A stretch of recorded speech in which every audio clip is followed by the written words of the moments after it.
महाकुंभ में देश दुनिया से लोग आ रहे हैं। यहाँ एक से बढ़कर एक साधु संत और बाबा भी पहुँच रहे हैं, जिनकी तस्वीरें हमने आपको दिखाई। ऐसे ही एक और सन्यासी से, ऐसे ही एक और बाबा से हम आपको मिलवाते हैं। इनका नाम है बाहुबली बाबा। तो बाहुबली बाबा का नाम आखिर बाहुबली बाबा क्यों पड़ा, क्यों उन्हें लोग इस नाम से पुकारते हैं और क्या है इनका संदेश, ये सब चीज़ें हम आपको जल्दी बताने वाले हैं। बाहुबली बाबा से जब हमने बातचीत की तो उन्होंने हर्षा रिछारिया और IIT बाबा को लेकर भी कुछ अपनी बात सामने रखी। क्या कहा बाहुबली बाबा ने, आइए सुनिए। नमस्कार, आप देख रहे हैं अतुल्य कुंभ। मैं हूं सौरभ तिवारी और इस वक्त मेरे साथ मौजूद हैं एक बाबा जिनका नाम है बाहुबली बाबा। बाहुबली बाबा से ही पूछते हैं कि उनका ये नाम आखिर कैसे पड़ा। महाराज, सीताराम दास का नाम राम बाहुबली दास है और हमारे गुरुजी द्वारा दिया हुआ नाम है और बहुत पुराना नाम है। और इस नाम से कोई बहुत बड़ी विशेषता नहीं है हमारी।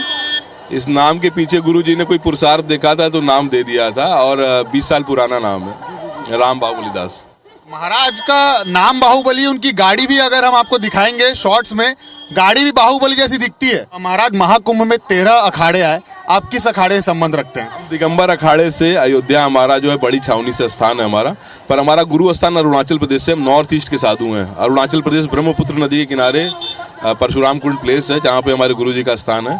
और हम जंगलों को बचाने के लिए इन्वायरमेंट वर्क करते हैं। ये आपका साइकिलिंग करते हैं, उसके अंदर में बरगद, पीपल, पाकड़, त्रिवेणी पेड़ भारत के हर जिले में यात्रा कर करके लगा रहे हैं।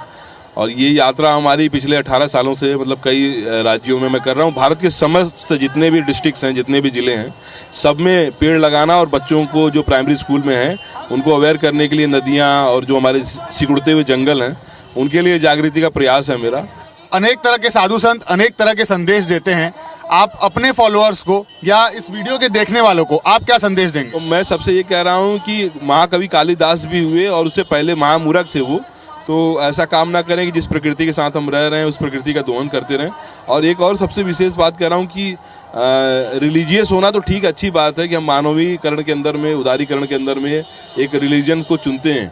पर हम जब तक मैनकाइंड, मानवता के लिए जब तक नहीं जीते हैं, जब हम ह्यूमैनिटी के लिए नहीं जीते हैं, तो मनुष्यता के बाद से कोई धर्म आता है। जैसे नेशन के बाद से कोई धर्म आता है वैसे ही, इसलिए नेशन को समझने के लिए मदर नेशन को समझना बहुत ज़रूरी है कि जो मातृभूमि है उसको हम कैसे ठीक ठीक अपने जीवन में कैसे प्रेम पूर्वक जो है उसका साधना पूर्वक जो है ना दोहन ना करके उसका उत्पीड़न, जो गंगा का उत्पीड़न हो रहा है, यमुना का उत्पीड़न हो रहा है, तो बहुत चिंता का विषय है। और मैं हिमालय क्षेत्र में ज़्यादा रहता हूँ, पर मुझे एक अफसोस ये रहा ना कि हमारे बहुत से ज्ञानी विज्ञानी जो बहुत बड़े बड़े संत हमारे आए हुए थे उनको थोड़ा सा अवॉइड दरकिनार कर दिया गया।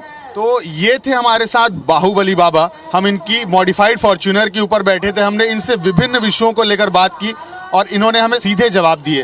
तो ऐसे ही और वीडियोस के लिए, ऐसे ही और महाकुंभ के महाकवरेज के लिए आप लगातार देखते रहिए IBC 24। फिलहाल मेरे कैमरा पर्सन धर्म के साथ मुझे दीजिए इजाज़त। नमस्कार।